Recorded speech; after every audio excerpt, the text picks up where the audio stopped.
തിരുപ്പതിയിൽ നിന്ന് ഏതാണ്ട് 25 കിലോമീറ്ററോളം മലയോര പാതയിലൂടെ ബസ്സിൽ യാത്ര ചെയ്താണ് സാധാരണയായി എല്ലാവരും ലോകപ്രസിദ്ധമായിട്ടുള്ള തിരുപ്പതി വെങ്കിടാചല ക്ഷേത്രത്തിലേക്ക് എത്താറുള്ളത്. എന്നാൽ ഈ വീഡിയോയിൽ നമ്മൾ ഉൾപ്പെടുത്തിയിരിക്കുന്നത് ഏതാണ്ട് 9 കിലോമീറ്റർ കാനന പാതയിലൂടെ 3500ഓളം പടികൾ കയറി വഴിയോരത്തുള്ള പുരാണ പ്രാധാന്യമുള്ള കാഴ്ചകളും ഒക്കെ കണ്ടുകൊണ്ട് തിരുപ്പതി ക്ഷേത്രത്തിലേക്കുള്ള ഒരു യാത്രയാണ്. മാസങ്ങൾക്ക് മുമ്പേ ഓൺലൈനായി ബുക്ക് ചെയ്താൽ മാത്രമേ തിരുപ്പതി ഭഗവാന്റെ ദർശനം കിട്ടാറുള്ളൂ. എന്നാൽ ഞങ്ങൾ കാനനപാതയിലൂടെ നടന്ന് ക്ഷേത്ര പരിസരത്തേക്ക് വന്നപ്പോൾ ഭഗവാന്റെ ശീവേലി നടക്കുന്ന സമയമായിരുന്നതിനാൽ വെളിയിൽ നിന്ന് തന്നെ ഭഗവാന്റെ ദർശന ഭാഗ്യവും കിട്ടി.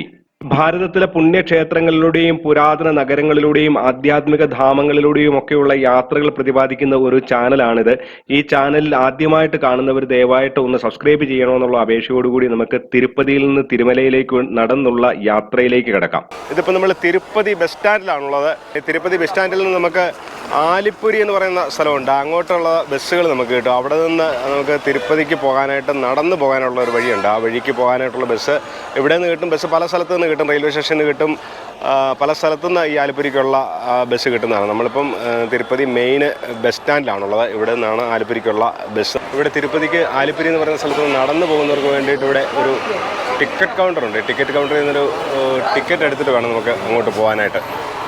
നമുക്കിങ്ങനെ ഇവിടെ പല സ്ഥലങ്ങളിലും ഇങ്ങനെ ക്ലോക്ക് റൂമുകൾ കാണാനായിട്ട് പറ്റും. ഇവിടെ ഈ തിരുപ്പതിയിൽ നമുക്ക് സാധനങ്ങളൊക്കെ വെച്ചിട്ട് തിരുമല പോകാനായിട്ട് പറ്റും. ഈ തിരുപ്പതി ബസ് സ്റ്റാൻഡിൽ നിന്ന് തിരുമലയിലേക്ക് ഇതുപോലത്തെ AC ബസ്സുകളും അവൈലബിൾ ആണ്. ഏകദേശം ഒരു 26 കിലോമീറ്ററാണ് ഈ തിരുപ്പതിയിൽ നിന്ന് തിരുമലയ്ക്കുള്ളത്. AC ബസ്സുകൾ, നോൺ AC ബസ്സുകൾ, ഇഷ്ടംപോലെ ബസ്സുകൾ ഈ തിരുപ്പതി ബസ് സ്റ്റാൻഡിൽ നിന്ന് ഉണ്ട്. ഈ തിരുമലയ്ക്ക് പോകുന്ന ബസ്സിന് തന്നെയാണ് നമ്മൾ ആലിപ്പുരി എന്ന് പറയുന്ന സ്ഥലത്തേക്ക് പോകാനായിട്ടും കയറേണ്ടത്. പക്ഷേങ്കിൽ ഈ നമുക്ക് ആലിപ്പുരി വരെ പോകേണ്ടവർക്ക് നിന്ന് പോകാനായിട്ടേ പറ്റുള്ളൂ, ഇരിക്കാനായിട്ടുള്ള സീറ്റ് കിട്ടുകയില്ല. അങ്ങനെ നമ്മൾ തിരുപ്പതിയിൽ നിന്ന് തിരുമലയിലേക്ക് നടന്നു പോകാനായിട്ട് ആലിപ്പുരി എന്ന് പറയുന്ന സ്ഥലത്ത് വന്ന് ബസ് ഇറങ്ങിയിരിക്കുകയാണ്. വളരെ വലിയ ഒരു ആർച്ചുമൊക്കെ നമുക്ക് കാണാനായിട്ട് സാധിക്കും. അതുപോലെ ഇവിടെ ഇങ്ങനെ ഒരു ഗരുഡ ഭഗവാന്റെ വളരെ വലിയൊരു പ്രതിമയും ഇവിടെ വെച്ചിട്ടുണ്ട്. ഈ മുകളിലോട്ട് പോകുന്നതിന് മുന്നേ തേങ്ങയൊക്കെ ഉടച്ചിട്ടാണ് പോകുന്നതെന്നാണ് പറയുന്നത്. ഇവിടെ ഇങ്ങനെ തേങ്ങായും അങ്ങനെ കർപ്പൂരവും സാധനങ്ങളും ഒക്കെ വിൽക്കുന്ന അനേകം കടകളുണ്ട്. ഇവിടെ താഴെ കൂടെ ഒരു അണ്ടർപാസ് ഉണ്ട്. അതുവഴി നടന്നിട്ട് റോഡ് ക്രോസ് ചെയ്തിട്ടാണ് തോന്നുന്നത് അങ്ങോട്ട് പോകുന്നത്. ഈ തിരുമലയ്ക്കുള്ള യാത്ര തുടങ്ങുന്നതിന് മുമ്പായിട്ട് ഇവിടെ മുതലാണ് ഈ സ്റ്റെപ്പ് തുടങ്ങുന്നത്. ഈ സ്റ്റെപ്പ് തുടങ്ങുന്നതിന് മുമ്പായിട്ട് ഇവിടെ ഇങ്ങനെ തേങ്ങ ഒക്കെ ഉടയ്ക്കുന്ന സ്ഥലമാണ്. ഇവിടെ ഇങ്ങനെ മഞ്ഞളും കുങ്കുമവും ഒക്കെ ഇവിടെ വെക്കുന്ന ഒരു സ്ഥലമുണ്ട്. ഇവിടെ ഇങ്ങനെ ചെറിയ പൂജകളൊക്കെ കഴിഞ്ഞിട്ടാണ് ആൾക്കാർ മുകളിലോട്ട് കയറി പോകുന്നത്. ഇവിടെ മുതലാണ് സ്റ്റെപ്പ് തുടങ്ങുന്നത്. നേരെ മുന്നിൽ തന്നെ ഒരു ഗോപുരം കാണാം. ഇവിടെ എഴുതി വെച്ചിട്ടുണ്ട് തിരുമല ഫുട്പാത്ത് സ്റ്റാർട്ടിംഗ് പോയിന്റ് എന്നൊക്കെ. അപ്പോൾ നമ്മൾ ഇവിടെ തിരുപ്പതിയിൽ നിന്ന് തിരുമലയ്ക്കുള്ള യാത്ര തുടങ്ങുകയാണ്. ഇവിടെ എല്ലാവരും തേങ്ങയൊക്കെ ഉടച്ച് പൂജിച്ച് കഴിഞ്ഞിട്ടാണ് കയറുന്നത്. അപ്പം നമ്മൾ ഇവിടെ കുറേ ദൂരമുണ്ട്. ഇവിടെ നിന്ന് ഇങ്ങനെ ഈ രീതിയിലുള്ള സ്റ്റെപ്പുകൾ എല്ലായിടത്തോട്ടും ഉണ്ടെന്നാണ് തോന്നുന്നത്. ഇവിടെ മുകളിൽ എഴുതി വെച്ചിട്ടുണ്ട് എത്ര സ്റ്റെപ്പുകളുണ്ടെന്നൊക്കെ. ഈ രീതിയിലുള്ള സ്റ്റെപ്പുകൾ ഉണ്ടെന്ന് തോന്നുന്നു മുകളിലോട്ട് അങ്ങ് വരെ. ഇവിടെ എഴുതി വെച്ചിട്ടുണ്ട് ഇവിടെ ഫുട്പാത്ത് സ്റ്റാർട്ടിംഗ് പോയിന്റ് എന്നൊക്കെ എഴുതി വെച്ചിട്ടുണ്ട്. എത്ര കിലോമീറ്റർ ഉണ്ടെന്ന് ഇവിടെ എഴുതി വെച്ചിരിക്കുന്നതൊക്കെ മാഞ്ഞു പോയേക്കുവാണ്. നമുക്കിവിടെ തന്നെ വളരെ വലിയ ഒരു ഗോപുരം നമുക്ക് നേരെ മുന്നിൽ കാണാം. ഇവിടെ എല്ലായിടത്തും ഇവിടെ വെള്ളമൊക്കെ കുടിക്കാനായിട്ടുള്ള സൗകര്യമുണ്ട്. വെള്ളം എല്ലായിടത്തും വെള്ളമൊന്നും നമ്മൾ കൊണ്ടുവരേണ്ട കാര്യമില്ല. നമ്മൾ ഈ നടന്നുള്ള വഴിയിൽ മുന്നോട്ട് കയറി വരുമ്പോൾ ആദ്യമായിട്ട് ഇങ്ങനെ വലിയൊരു ഗോപുരം മുന്നിൽ കാണാം. ആ ഗോപുരത്തിലോട്ട് കയറുന്നതിന് മുമ്പായിട്ട് ഇവിടെ ഇങ്ങനെ ചെറിയൊരു മൂർത്തി കാണാം. ഇവിടെ ഗോപുരത്തിൻ്റെ സൈഡിലായിട്ട്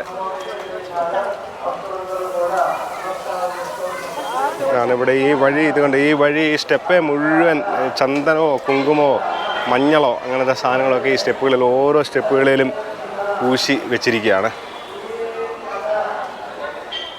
അപ്പോൾ ഇതാണ് സാമാന്യം നല്ല വലുപ്പമുള്ള നല്ല പൊക്കമുള്ളൊരു ഗോപുരമാണ്.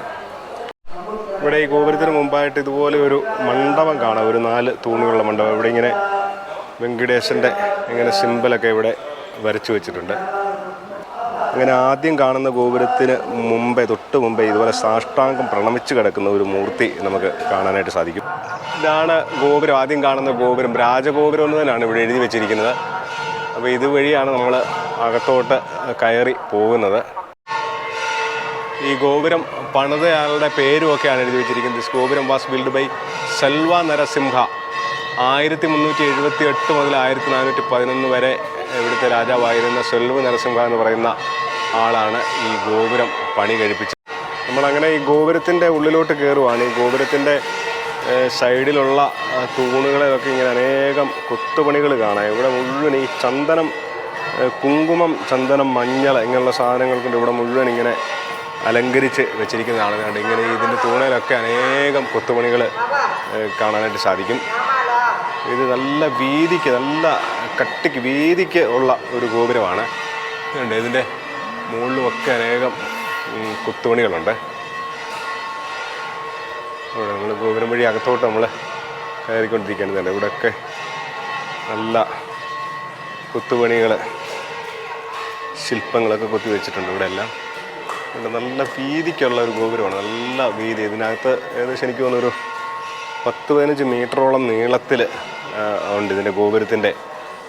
നമ്മൾ സ്റ്റാർട്ടിങ് മുതൽ ഗോപുരം തീരുന്നിടം വരെ നടന്നു വരണമെങ്കിൽ. അങ്ങനെ നമ്മൾ തിരുപ്പതിയിൽ നിന്ന് തിരുമലയിലേക്കുള്ള യാത്രയിൽ ആദ്യത്തെ ഗോപുരം കഴിഞ്ഞിരിക്കുകയാണ്. ആ ഗോപുരം കഴിഞ്ഞ് നമ്മൾ മുന്നോട്ട് വീണ്ടും നടക്കുകയാണ്. നല്ല രീതിയിൽ സ്റ്റെപ്പുണ്ട്, വലിയ കുഴപ്പമില്ലെന്ന് തോന്നുന്നു. യാത്ര വലിയ കുഴപ്പമില്ലാതെ കയറി പോകാൻ പറ്റുമെന്ന് തോന്നുന്നു. ഇതുപോലെയൊക്കെ ആണെങ്കിൽ ഇനി മുന്നോട്ട് ചെല്ലുമ്പോഴത്തെ അവസ്ഥ എന്താണെന്ന് അറിയത്തില്ല. നമ്മൾ രാജഗോപുരത്തിനുള്ളിലൂടെ അകത്ത് കയറിക്കഴിഞ്ഞ രാജഗോപുരത്തിൻ്റെ വ്യൂ ആണ്. അതായത് രാജഗോപുരത്തിൻ്റെ പുറകിൽ നിന്നുള്ള വ്യൂ ആണ്. ഇവിടെ നമ്മൾ പറയുന്നത്, ഇവിടെ ഇങ്ങനെ ഈ നടന്നുള്ള വഴിയിൽ നമ്മൾ മുകളിൽ ചെല്ലുന്നതിന് മുമ്പായിട്ട് 10 അവതാരങ്ങളുടെയും നമുക്കിങ്ങനെ വിഗ്രഹങ്ങൾ കാണാൻ സാധിക്കുന്നതാണ്. ഇത് മത്സ്യാവതാരത്തിൻ്റെ ആണ്. ഇത് നമ്മൾ തിരുമലയിലേക്ക് നടന്നു പോകുന്ന വഴിക്ക് ആദ്യം കാണുന്ന വളരെ വലിയൊരു പാറയാണ്. ഇവിടെ നമുക്ക് ആഞ്ജനേയ സ്വാമിയുടെ ഇങ്ങനെ കൈകൂപ്പി നിൽക്കുന്ന ഒരു പ്രതിമ, ഒരു വിഗ്രഹം നമുക്ക് കാണാനായിട്ട് സാധിക്കും. അതുപോലെ തന്നെ ഇവിടെ എഴുതി വെച്ചിരിക്കുന്നതെന്ന് പറഞ്ഞു കഴിഞ്ഞാൽ, ഇവിടെ ഈ കാലിനൊക്കെ വേദനയൊക്കെ ഉള്ളവരെ ഇവിടെ വന്ന് ഇങ്ങനെ മുട്ടുകൊണ്ട് ഇങ്ങനെ ഇതുപോലെ കുത്തിയിട്ട് ഇങ്ങനെ പ്രാർത്ഥിച്ചിട്ട് പോയി കഴിഞ്ഞാൽ കാലിൻ്റെയൊക്കെ വേദന പോകുമെന്നാണ് പറഞ്ഞിരിക്കുന്നത്. അങ്ങനെ പലർ മുട്ടുകുത്തിയതിൻ്റെ പാടാണെന്നാണ് പറയുന്നത്. ഇങ്ങനെ അനേകം പാടുകൾ ഇവിടെ കാണാനായിട്ട് സാധിക്കും. നമ്മൾ മുമ്പേ കണ്ട ആ ഹനുമാൻ്റെ ആ ഒരു വലിയൊരു പാറയൊക്കെ കഴിഞ്ഞിട്ട് കുറച്ചും കൂടി ഇങ്ങോട്ട് മുന്നോട്ട് വരുമ്പം ഈ വലതുവശത്തായിട്ട് ഇതുപോലെ തന്നെ വേറെ ഒരു ആഞ്ജനേയൻ്റെ ഒരു പ്രതിമയൊക്കെ കുത്തിവെച്ചിരിക്കുന്ന ഒരു പാറ കാണാം. ഇതും സാമാന്യം വലിപ്പമുള്ള ഒരു പാറയാണ്. നമ്മൾ നടന്നു പോകുന്ന ആൾക്കാർ, കൂടുതൽ ആൾക്കാരൊന്നും ഇങ്ങോട്ട് വരുന്നില്ല. നമ്മൾ വല സൈഡിലായിട്ട് ഇത് കണ്ട് ശ്രദ്ധിച്ചപ്പോൾ ഇങ്ങോട്ട് വന്നതാണ്. ഈ പ്രതിമ നമുക്ക് കണ്ടു കഴിഞ്ഞാൽ അറിയാം, ഇത് പൂർണ്ണമായിട്ട് ഈ കല്ലെ തന്നെ കൊത്തിയെടുത്ത്, വേറെ കൊണ്ട് വെച്ചതൊന്നുമല്ല, ഈ കല്ലെ തന്നെ കൊത്തിയെടുത്താണ് ആഞ്ജനേയൻ്റെ ഒരു പ്രതിമ നമുക്ക് ഇവിടെ കാണാനായിട്ട് സാധിക്കും.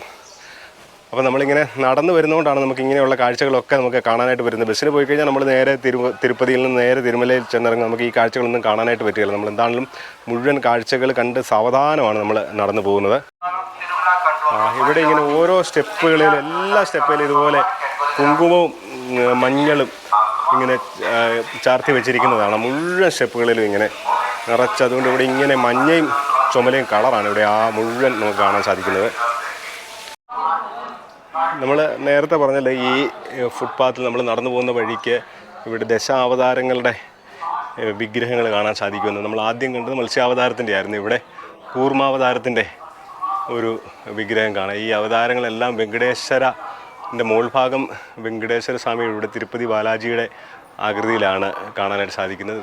ഇത് കൂർമാവതാരം. ഇങ്ങനെ മുന്നോട്ട് കയറുന്ന വഴിക്കൊക്കെ ഇവിടെ സ്റ്റെപ്പുകൾ, എത്ര സ്റ്റെപ്പുകളാണ് നമ്മൾ കവർ ചെയ്തിരിക്കുന്നത്, ഇനി എത്ര സ്റ്റെപ്പുകൾ ഉണ്ട് എന്ന് ഒക്കെ ഇവിടെ എഴുതി വെച്ചിട്ടുണ്ട്. ഇവിടെ കണ്ടു, ഇവിടെ 200 സ്റ്റെപ്പുകളാണ് നമ്മളിതുവരെ കവർ ചെയ്തിരിക്കുന്നത്. 3350 സ്റ്റെപ്പുകളും കൂടി ഇനി മുന്നോട്ട് പോകാനായിട്ടുണ്ട്. ഇവിടെ മാനൊക്കെ ഈ കാട്ടിക്കൂടെ നടക്കുന്നുണ്ട്. മാനൊക്കെ ദൂരെ മാൻ നടക്കുന്നതാണ്. ഇവിടെ അടുത്ത് വേറൊരു മാൻ നിൽക്കുന്നുണ്ട്. പിന്നെ ദൂരെ ഒരു മാൻ നിൽക്കുന്നു. ഈ മാനിനൊന്നും മനുഷ്യന്മാരെ ഒന്നും പേടിയില്ലെന്ന് തോന്നുന്നു. വളരെ പേടിയൊന്നുമില്ലാതെ മാൻ ഇവിടെ നിൽക്കുന്ന കാണാം. 2 മാനുണ്ട്. ഒരു മാന് കുറച്ച് പുറകായിട്ട് വേറൊരു മാനെ കാണാം. ഇത് മനുഷ്യൻ എന്തെങ്കിലും കഴിക്കാൻ വല്ലതും കൊടുക്കുന്നവർക്ക് നിൽക്കുന്നതാണെന്നാണ് തോന്നുന്നത്. ഇവിടെ നമുക്ക് രണ്ടാമത്തെ ഒരു ഗോപുരത്തിൻ്റെ അടുത്ത് നമ്മൾ വന്നിരിക്കുകയാണ്. ഇത് മൈസൂർ ഗോപുരം എന്നാണ് ഇവിടെ എഴുതി വെച്ചിരിക്കുന്നത്. ഇതും സാമാന്യം വലിപ്പമുള്ള ഒരു ഗോപുരമാണ്, മൈസൂർ ഗോപുരം. ഇവിടുന്ന് തിരുമലയ്ക്കുള്ള ഡിസ്റ്റൻസ് എഴുതി വെച്ചിരിക്കുന്നത് 8.6 കിലോമീറ്റേഴ്സാണ് ഇവിടെ എഴുതി വെച്ചിരിക്കുന്നത്. ഇവിടെ മുന്നിലൊക്കെ ഇഷ്ടംപോലെ കുരങ്ങന്മാരിരിക്കുന്നുണ്ട്. ഇതാണ് നമ്മുടെ രാജഗോപുരം കഴിഞ്ഞ് രണ്ടാമത് കാണുന്ന ഗോപുരമാണ്. ഈ ഗോപുരത്തിൻ്റെയും വശങ്ങളിലൊക്കെ ഇതുപോലെ അനേകം കൊത്തുപണികളും ശില്പങ്ങളും ഒക്കെ കാണാനായിട്ട് സാധിക്കും.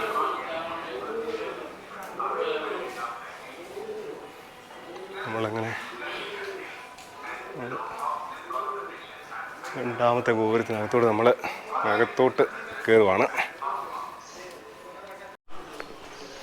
നമ്മൾ ആ കൂർമാവതാരത്തിൻ്റെയൊക്കെ ക്ഷേത്രം കണ്ടു കഴിഞ്ഞതിന് ശേഷം കുറച്ചും കൂടെ മുകളിലോട്ട് വരുമ്പം ഇവിടെ നമുക്കിങ്ങനെ ഒരു ഗജേന്ദ്രമോക്ഷത്തിൻ്റെ ഒരു വിഗ്രഹം ഇവിടെ കുത്തിവെച്ചിരിക്കുന്നത് കാണാം. ഇവിടെ ഇതും ഈ പാറയിൽ തന്നെ, ഇവിടെ ഉണ്ടായിരുന്ന ഒരു പാറയിൽ തന്നെ കൊത്തി വെച്ചിരിക്കുന്നതായിട്ടാണ് നമുക്ക് കാണാൻ സാധിക്കുന്നത്. വളരെ സുന്ദരമായിട്ടുള്ള ഒരു വിഗ്രഹമാണ്. ഈ പാറയിൽ തന്നെ കണ്ടോ, ഈ വലിയ പാറയിൽ തന്നെ ഇങ്ങനെ കുത്തി വെച്ചിരിക്കുന്നതാണ് ഗജേന്ദ്ര മോക്ഷത്തിൻ്റെ ഒരു വിഗ്രഹം.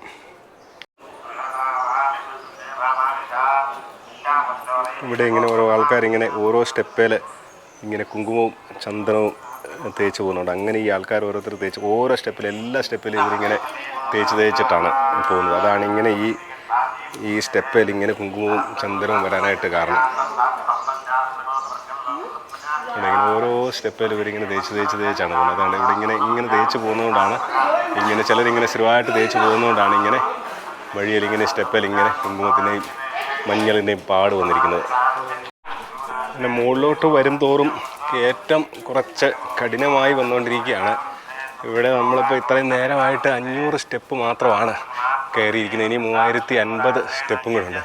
അതുകൊണ്ട് ഈ ചേച്ചിമാരിങ്ങനെ സ്റ്റെപ്പേൽ മുഴുവൻ ഇങ്ങനെ കുങ്കുമവും ചന്ദനവും ചാർത്തിയാണ് പോകുന്നത് മുഴുവൻ എല്ലാ സ്റ്റെപ്പിലും. നമ്മളിങ്ങനെ ഈ മുകളിലോട്ട് കയറി വരുമ്പോഴത്തേന് ഇടത് വശത്തായിട്ട് ഇതുപോലെ ഒരു വലിയൊരു പാറയിൽ ഇങ്ങനെ ഹനുമാൻ സ്വാമിയുടെ ഒരു വിഗ്രഹം കൊത്തി വെച്ചിരിക്കുന്നത് കാണാം. ഇതെല്ലാം ഇവിടെ കാണുന്ന വിഗ്രഹങ്ങളെല്ലാം ഇവിടെ നേരത്തെ ഉണ്ടായിരുന്ന പാറയിൽ തന്നെ കൊത്തിയെടുത്ത് വെച്ചിരിക്കുന്നതാണ്. ഇതും കാണാം, ഈ പാറയിൽ തന്നെ വളരെ ഭംഗിയായിട്ട് കൊത്തിയെടുത്ത് വെച്ചിരിക്കുന്നതാണ്. ഇവിടെ കാണുന്ന ഈ ആർച്ച് എനിക്ക് തോന്നുന്നു അല്ലാതെ പിന്നെ പണിത് വെച്ചിരിക്കുന്നതാണ്. ഈ ഹനുമാൻ സ്വാമിയുടെ ഈ വിഗ്രഹം ഈ പാറയിൽ തന്നെ കൊത്തിയെടുത്ത് വെച്ചിരിക്കുന്നതാണ്. അപ്പോൾ ഇവിടെ എന്തോ പൂജയോ കാര്യങ്ങളൊക്കെ നടക്കുന്നുണ്ട്. തുളസി ഇലയൊക്കെ താഴെ വെച്ചിട്ടുണ്ട്. അപ്പോൾ ഇങ്ങനെ അനേകം കാഴ്ചകൾ നമുക്ക് വഴി നീളം നമുക്ക് മുകളിലോട്ട് കയറി പോകുന്ന വഴിയിലെല്ലാം നമുക്ക് കാണാനായിട്ട്. ഇവിടെ നമുക്ക് രാജാവോലു മണ്ഡപം എന്നെഴുതിയ ഒരു മണ്ഡപം കാണാം. ഇവിടെ നിന്ന് 8.3 കിലോമീറ്ററാണ് തിരുമല വരെ എഴുതി വെച്ചിരിക്കുന്നത്. 1928 ഇത് പണിതെന്നാണ് തോന്നുന്നത്. 1928 മുകളിൽ എഴുതി വെച്ചിട്ടുണ്ട്. ഇത് ചെറിയൊരു മണ്ഡപമാണ്, ഗോപുരമൊന്നുമില്ല, വളരെ ചെറിയൊരു മണ്ഡപം. എനിക്ക് തോന്നുന്നത് പണ്ട് കാലത്ത് മലയിലൊക്കെ നടന്നു വരുന്നവർക്ക് കയറി റെസ്റ്റ് ചെയ്യാനായിട്ടൊക്കെ ഉണ്ടാക്കിയിട്ടുള്ള സംഭവമായിരിക്കാം. രാജമൗല മണ്ഡപം. തിരുമലയിലോട്ട് നടന്നു പോകുന്ന വഴിയിൽ ഇങ്ങനെ ദശാവതാരങ്ങളുടെ പടം കാണുമെന്ന് നമ്മൾ പറഞ്ഞായിരുന്നു. ഇപ്പോൾ ഇവിടെ ഇങ്ങനെ വരാഹ അവതാരത്തിൻ്റെ വിഗ്രഹമാണ് ഇവിടെ കാണാനായിട്ട് സാധിക്കുന്നത്. വരാഹ അവതാരം. ഇങ്ങനെ നമ്മൾ 1000 സ്റ്റെപ്പ് കഴിഞ്ഞിരിക്കുകയാണ്. ഇനി 2550 സ്റ്റെപ്പുകളുണ്ട്. അപ്പോൾ നമ്മൾ 1000 സ്റ്റെപ്പ് കഴിഞ്ഞിരിക്കുകയാണ്. ഇവിടം മുതൽ എനിക്ക് തോന്നുന്നത് കുറച്ച് കട്ടിയുള്ള കയറ്റമാണെന്ന് തോന്നുന്നു. സ്റ്റെപ്പ് ശകലം കൂടെ അങ്ങനെ കുത്തനെയുള്ള കയറ്റമാണ്. അപ്പോൾ സാവധാനം നടന്നു പോയി കഴിഞ്ഞാൽ നമുക്ക് വഴിയിലുള്ള കാഴ്ചകളൊക്കെ ഉണ്ട്. വഴിയിലുള്ള കാഴ്ചകളൊക്കെ കണ്ട് പതുക്കെ ഇരുന്ന് പോവുകയാണെങ്കിൽ വലിയ ക്ഷീണമൊന്നും തോന്നുന്നില്ല. ഒറ്റയടിക്ക് കയറാൻ നോക്കി കഴിഞ്ഞ് കഴിഞ്ഞാൽ ചിലപ്പോൾ ക്ഷീണം തോന്നും. ഇടയ്ക്കൊക്കെ വെള്ളമുണ്ട്, നമുക്ക് ഭക്ഷണത്തിനുള്ള സൗകര്യങ്ങളുണ്ട്, ഇരിക്കാനായിട്ടുള്ള സൗകര്യങ്ങളുണ്ട്, അതുപോലെ ദശാവതാരങ്ങളുടെ കാഴ്ചകളുണ്ട് ഓരോ സ്ഥലങ്ങളിൽ. അപ്പോൾ അങ്ങനെ നമ്മൾ മുകളിലോട്ട് കയറിക്കൊണ്ടിരിക്കുകയാണ്. 1000 സ്റ്റെപ്പ് കഴിഞ്ഞിട്ടേ ഉള്ളൂ. ഇനിയും ഒരു 1/3 ഭാഗം കഷ്ടിച്ചായെന്ന് പറയാം. അങ്ങനെ നമ്മുടെ യാത്ര തുടർന്നുകൊണ്ടിരിക്കുകയാണ്. അപ്പം എല്ലാവരും വീഡിയോ ഒന്നും ഇടയ്ക്കൊന്ന് സ്കിപ്പ് ചെയ്യാതെ കാണുക. മുന്നോട്ട് അനേകം കാഴ്ചകൾ വരുന്നതേ ഉള്ളൂ. നമ്മൾ ദശാവതാരങ്ങളിൽ അടുത്ത അവതാരമായിട്ടുള്ള നരസിംഹാവതാരത്തിൻ്റെ പ്രതിമയുടെ അടുത്തെത്തിയിരിക്കുകയാണ്. നമ്മൾ കുറച്ച് തൊട്ട് മുമ്പിൽ കണ്ടത് നമ്മൾ വരാഹാവതാരമായിരുന്നു. അപ്പോൾ ഇങ്ങനെ ഓരോ അവതാരങ്ങൾ ഈ വഴി സൈഡിൽ നമുക്ക് മുകളിലോട്ട് കയറുന്ന പാതയുടെ വശങ്ങളിൽ നമുക്ക് കാണാനായിട്ട് സാധിക്കും. ഇതുവരെ നമ്മൾ കണ്ട അവതാരങ്ങളെല്ലാം ഇടതുവശത്തായിരുന്നു. അപ്പം ഇതാണ് നരസിംഹാവതാരം. സാമാന്യം വലുപ്പമുള്ള ഒരു മൂർത്തിയാണ്. ഒരു മനുഷ്യൻ്റെ അത്രയും തന്നെ വലുപ്പത്തിലുള്ള മൂർത്തികളാണ് എല്ലായിടത്തും നമുക്ക് കാണാനായിട്ട് സാധിക്കുന്നത്. ഇവിടെ നമുക്ക് താഴോട്ട് തിരുമലയുടെ ദൃശ്യങ്ങളൊക്കെ കാണാനായിട്ട് സാധിക്കും. പൂർണ്ണമായിട്ട് മലയൊക്കെ നമുക്ക് ഇവിടെ നിന്ന് കാണാം. നേരത്തെ ചെറിയൊരു മഴക്കോളൊക്കെ ഉണ്ടായിരുന്നെങ്കിലും ഇപ്പം മഴയൊക്കെ മാറി നല്ലപോലെ ആകാശം തെളിഞ്ഞു. അപ്പോൾ ഇങ്ങനെ നേരത്തെ സ്റ്റെപ്പ് കുത്തനെയുള്ള സ്റ്റെപ്പായി വന്നുകൊണ്ടിരിക്കുകയാണെന്ന് ചെറിയൊരു സംശയം. ഇപ്പോഴേ നമ്മൾ ദശാവതാരങ്ങളിൽ അടുത്ത അവതാരം വാമന അവതാരത്തിൻ്റെ അടുത്തെത്തിയിരിക്കുകയാണ്. വാമന മൂർത്തിയുടെ സുന്ദരമായിട്ടുള്ള ഒരു വിഗ്രഹം നമുക്കിവിടെ കാണാൻ സാധിക്കും. ഇവിടെ ഇങ്ങനെ ഹനുമാൻ സ്വാമിയുടെ ആണെന്ന് തോന്നുന്നു. ഹനുമാൻ സ്വാമിയുടെ അല്ല, ശങ്കരാചാര്യരുടെയാണെന്ന്. ഇവിടെ വാമനാമൂർത്തിയുടെ അടുത്ത് തന്നെ ശങ്കരാചാര്യ സ്വാമികളുടെ ഒരു ചെറിയൊരു ശ്രീകോവിൽ കാണാം. ശങ്കരാചാര്യ സ്വാമിയുടെ ഒരു മൂർത്തിയും ഇവിടെ കാണാനായിട്ട് സാധിക്കും. നമ്മൾ കുറച്ചും കൂടെ മുന്നോട്ട് വരുമ്പോൾ ഇതുപോലെ ഗാലി ഗോപുരം എന്ന് പറഞ്ഞ സാമാന്യം വലുപ്പമുള്ള ഒരു ഗോപുരം കാണാം. ഇവിടെ സൈഡിലായിട്ട് ഹനുമാൻ സ്വാമിയുടെ ഒരു ക്ഷേത്രം കൂടെ കാണാം. ഗാലി ഗോപുരം സാമാന്യം വലുപ്പമുള്ള ഒരു ഗോപുരമാണ്. ഇവിടെ എഴുതി വെച്ചിരിക്കുന്നത് 16-ാം നൂറ്റാണ്ടിൽ പണിതാണ് ഈ ഗോപുരം എന്നാണ് എഴുതി വെച്ചിരിക്കുന്നത്. അകത്തോട്ട് കയറുമ്പോഴും ഇതുപോലെ തന്നെ നല്ല ശില്പങ്ങളാണ് കാണാൻ സാധിക്കുന്നത്.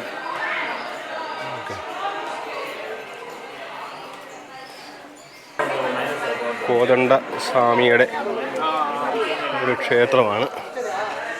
രണ്ട് സൈഡിൽ നിന്ന് ശ്രീരാമസ്വാമിയുടെയും ഈ സൈഡിൽ ഹനുമാൻ സ്വാമിയുടെയും ക്ഷേത്രമാണ് ഇവിടെ ഉള്ളത്.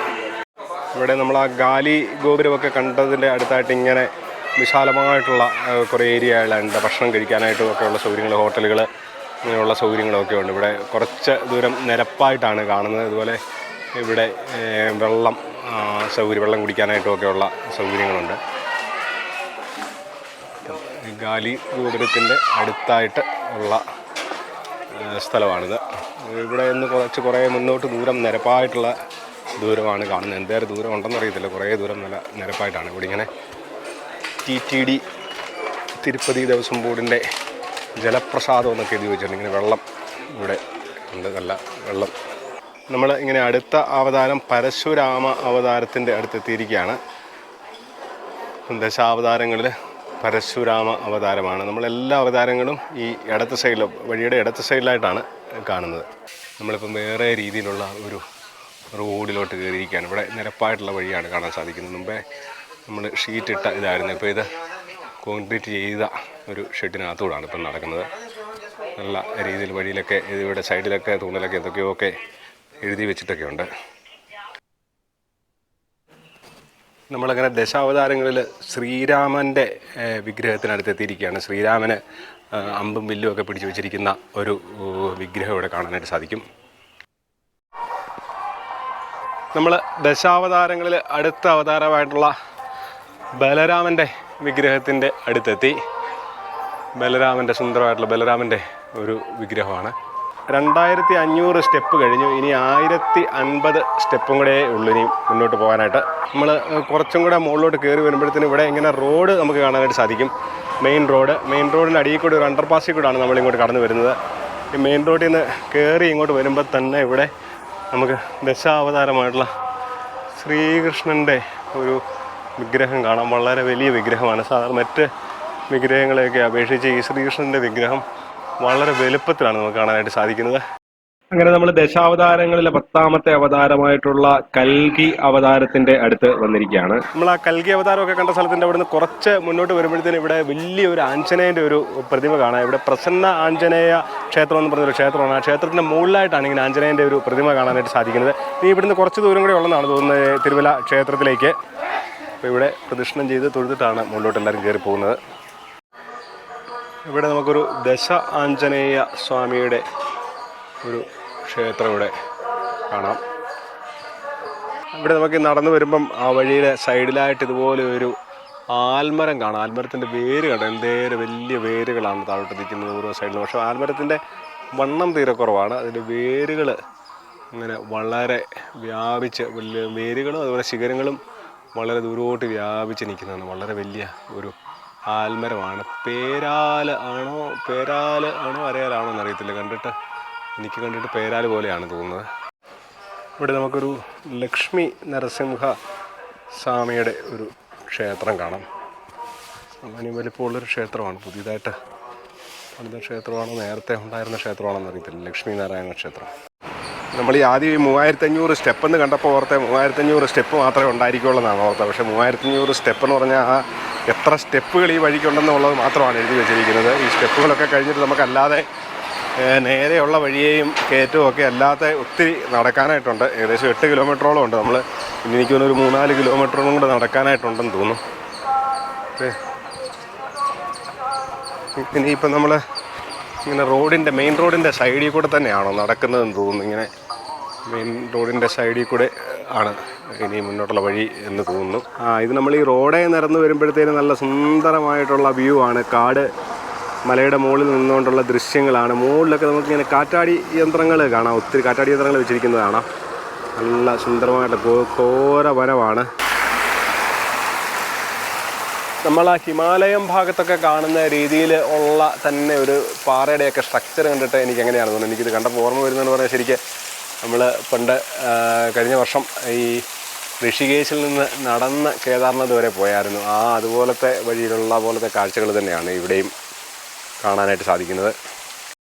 അങ്ങനെ നമ്മൾ കുറേ നേരം ഈ നടപ്പാതയിൽ നിന്ന് മാറി മെയിൻ റോഡിന്റെ സൈഡിൽ കൂടെ ഉള്ള ഒരു വഴിയാണ് നമ്മൾ നടന്നു പോകുന്നത്. വീണ്ടും നമ്മൾ നടപ്പാതയിലേക്ക് തന്നെ വരികയാണ്. ഇവിടെ ഇങ്ങനെ ഒരു ഗോപുരമൊക്കെ കാണാനായിട്ട് സാധിക്കും. ഗോപുരത്തിന്റെ അകത്തൂടെയാണ് നമുക്ക് മുന്നോട്ട് നടന്നു പോകുന്നത്. ഇവിടെ നമുക്ക് മുട്ടയിലൊക്കെ നടന്ന് ആൾക്കാർ സ്റ്റെപ്പ് കയറുന്നത് കാണാനായിട്ട് സാധിക്കും. നമ്മൾ റോഡിൽ നിന്ന് കയറി വീണ്ടും സ്റ്റെപ്പുകൾ തുടങ്ങുവാണ്. ഇവിടുന്ന് 650 സ്റ്റെപ്പ് എന്നാണ് എഴുതി കാണിച്ചിരിക്കുന്നത്. ഇവിടെ ആൾക്കാരിങ്ങനെ മുട്ടയിലൊക്കെ സ്റ്റെപ്പ് കയറി വരുന്നത് കാണാം. ഇവിടുന്ന് വളരെ കുത്തനെയുള്ള കയറ്റമാണ്. ഇതുവഴി കണ്ടതുപോലെയല്ല, കുത്തനെയുള്ള കയറ്റമാണ്. ഇനി 450 സ്റ്റെപ്പും കൂടെ കാണിക്കുന്നുള്ളൂ. ഇനി 450 സ്റ്റെപ്പ് കഴിഞ്ഞിട്ട് അവിടുന്ന് വീണ്ടും നടക്കാനായിട്ട് കാണുമായിരിക്കും. ഇവിടെ ഇങ്ങനെ ഭാഷ്യകാരള സമാധി എന്ന് പറഞ്ഞൊരു സമാധി മന്ദിരം ഇവിടെ എഴുതി വെച്ചിട്ടുണ്ട്. രാമാനുജർ സമാധി എന്നാണ് എഴുതി വെച്ചിരിക്കുന്നത്. രാമാനുജൻ്റെ ഒരു വിഗ്രഹം ഒക്കെ മൂടി കാണാം. ഇത് ഭഗവത്ഗീതയൊക്കെ വ്യാഖ്യാനം ചെയ്ത രാമാനുജൻ്റെ സമാധി തന്നെയാണോ എന്നറിയത്തില്ല. ഇതാണ് രാമാനുജ സമാധി എന്നാണ് ഇവിടെ എഴുതി വെച്ചിരിക്കുന്നത്. ഇവിടെ നമുക്കിങ്ങനെ കുറേ പാറക്കൂട്ടങ്ങൾ കാണാം. ആ പാറക്കൂട്ടങ്ങളുടെ ഇടയ്ക്ക് ഇങ്ങനെ ഒരു പാറയിൽ ഇങ്ങനെ ഹനുമാൻ സ്വാമിയുടെ ഒരു വിഗ്രഹം ഈ പാറയിൽ, വലിയൊരു പാറയിൽ കൊത്തിയെടുത്ത് വെച്ചിരിക്കുന്നതാണ്. ഇതിൻ്റെ പുറകിലൊക്കെ ആയിട്ട് വലിയ ഭീമാകാരനായിട്ടുള്ള പാറകൾ കാണാം. അങ്ങനെ ഏകദേശം നമ്മൾ സ്റ്റെപ്പുകൾ കയറി കഴിഞ്ഞിരിക്കുകയാണ്. ഇനി 50 സ്റ്റെപ്പും കൂടെ കാണുന്നുള്ളൂ. 3500 സ്റ്റെപ്പ് നമ്മൾ ഇതിനോടകം കയറി കഴിഞ്ഞു. പക്ഷേ നമ്മൾ ഈ 3550 സ്റ്റെപ്പെന്ന് കേൾക്കുമ്പോൾ നമ്മൾ ഓർക്കും വളരെ കുറച്ചേ ഉള്ളെന്ന്. ഈ സ്റ്റെപ്പുകളല്ലാതെ അതിനെ കഴിഞ്ഞൊക്കെ ഒത്തിരി കൂടുതൽ നമുക്കല്ലാതെ നിരപ്പായ വഴിയൊക്കെ നടക്കാനായിട്ടുണ്ട്. അതും കൂടെ കൂട്ടിക്കഴിയുമ്പോൾ നല്ല ദൂരമുണ്ട്. ഞാനും ഈ 3550 സ്റ്റെപ്പെന്ന് കേട്ടപ്പോൾ ഓർത്തു വളരെ കുറച്ച് അല്ലേ ഉള്ളതാണ് ഓർത്തത്. ഇവിടെയൊക്കെ നമുക്ക് ഈ സൈഡിലായിട്ട് ഈ പല ആൾവാർമാരുടെ പ്രതിമകളൊക്കെ നമുക്ക് കാണാനായിട്ട് സാധിക്കും. ഈ രണ്ട് സൈഡിലുമായിട്ട് നമ്മൾ നടന്ന് 3550 സ്റ്റെപ്പ് പൂർത്തീകരിച്ചിരിക്കുകയാണ്.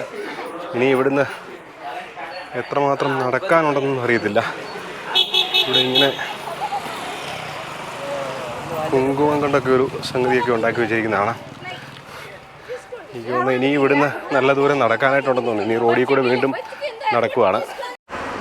അങ്ങനെ നമ്മൾ ഏകദേശം ക്ഷേത്രത്തിനോട് അടുക്കാറായെന്ന് തോന്നുന്നു. ഇവിടെ ഇങ്ങനെ ഒരു ആർച്ച് ഒക്കെ കാണാം. ഇത് ചെക്ക് പോസ്റ്റാണെന്ന് തോന്നുന്നു. RTO വണ്ടികളൊക്കെ ഇവിടെ നിർത്തി ചെക്ക് ചെയ്യുന്നൊക്കെ ഉണ്ട്. അങ്ങനത്തെ ചെക്ക് പോസ്റ്റ് എന്തോ ആണ്. നല്ല രീതിയിൽ ഒരു ക്ഷേത്രത്തിൻ്റെ പോലത്തെ മാതൃക തന്നെയാണ് പണിത് വെച്ചിരിക്കുന്നത്. ഇവിടെ നമുക്കൊരു പാർക്ക് കാണാം. ഗീതോപദേശം പാർക്ക് എന്നാണ് ഈ പാർക്കിൻ്റെ പേര്. വളരെ വലിപ്പമുള്ള ഒരു പാർക്കാണ്. ഇവിടെ നല്ല ഭംഗിയുള്ള നല്ല രീതിയിൽ മാനേജ് ചെയ്യുന്ന ഒരു പാർക്കാണ് ഗീതോപദേശം പാർക്ക്. അങ്ങനെ നമ്മൾ തിരുപ്പതി ബാലാജി ക്ഷേത്രത്തിൻ്റെ മുന്നിൽ എത്തിയിരിക്കുകയാണ്. അങ്ങനെ ഇപ്പം നമ്മൾ തിരുപ്പതി ക്ഷേത്രത്തിലാണുള്ളത്. തിരുപ്പതി ക്ഷേത്രത്തിൽ ഭഗവാനെ വെളിയിലൂടെ എഴുന്നള്ളിച്ചുകൊണ്ട് പോകുന്നുണ്ട്. ആ കാഴ്ച നമുക്കൊന്ന് കിട്ടുമെന്ന് നമുക്കൊന്ന് നോക്കാം.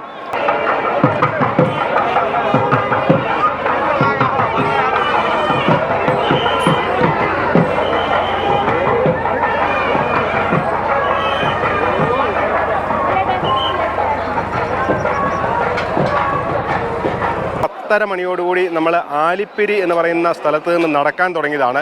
ഒരു 3500 സ്റ്റെപ്പുകൾ, അതുപോലെ ഒരു 8.5 കിലോമീറ്റർ നമ്മൾ നടന്ന് കാൽനടയായിട്ടാണ് ഈ തിരുപ്പതി ക്ഷേത്രത്തിൽ എത്തിയിരിക്കുന്നത്.